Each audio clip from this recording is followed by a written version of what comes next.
படிப்பையும் முழுசா முடிக்காததுனால சொல்லிக்கிற மாதிரி எந்த வேலையும் இல்லை. வாணி வசதியா வாழ்ந்தவங்கிறதுனால அவன் நினைக்கிற வாழ்க்கைய என்னால கொடுக்க முடியல. பணம் பணம்னு என்னை போட்டு கொல்றா.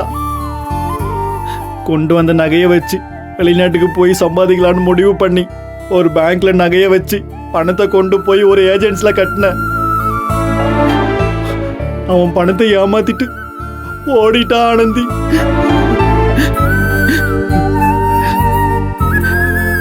இப்ப அடுத்த வேலை சாப்பாட்டுக்கு டெய்லி ஏதாவது ஒரு வேலைக்கு போனாதாங்கிற நிலைமையில வாழ்க்கை ஓடிட்டு இருக்கு. நீ இம்புட்டு கஷ்டப்படணும்னு உனக்கு என்ன தலையெழுத்தா?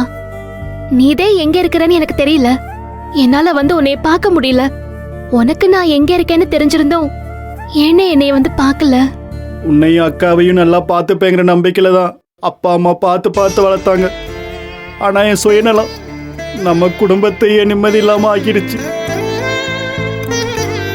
நீ என்னால சென்னைக்கு வந்து இவ்வளோ கஷ்டப்படுறேன்னு தெரிஞ்சதுக்கு பிறகும் எப்படி ஆனந்தியும் முன்னாடி வந்து நிக்க சொல்ற? அப்பவும் பல தவணை முயற்சி பண்ண, என்னால முடியல. இங்கிருந்து ஊர் திருவிழாவுக்கு நீ போனப்போ நான் தான் வேன் டிரைவரா உன் கூட வந்த.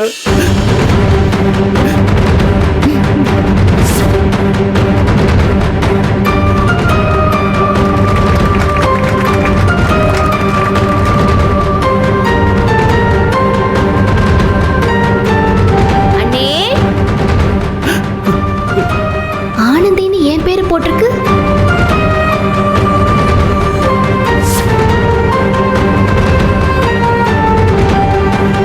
அப்போ கோயில்ல என்னைய பார்க்கணும்னு நீதான் நெசமாவே லெட்டர் போட்டியானே?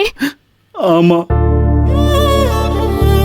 உன்னை பார்த்து உண்மையை சொல்லி அப்பா அம்மா கிட்ட மன்னிப்பு கேட்டு நகையை திரும்ப கொடுத்து அக்கா கல்யாணத்தை நடத்தி பார்க்கலான்னு தான் வர சொன்னேன்.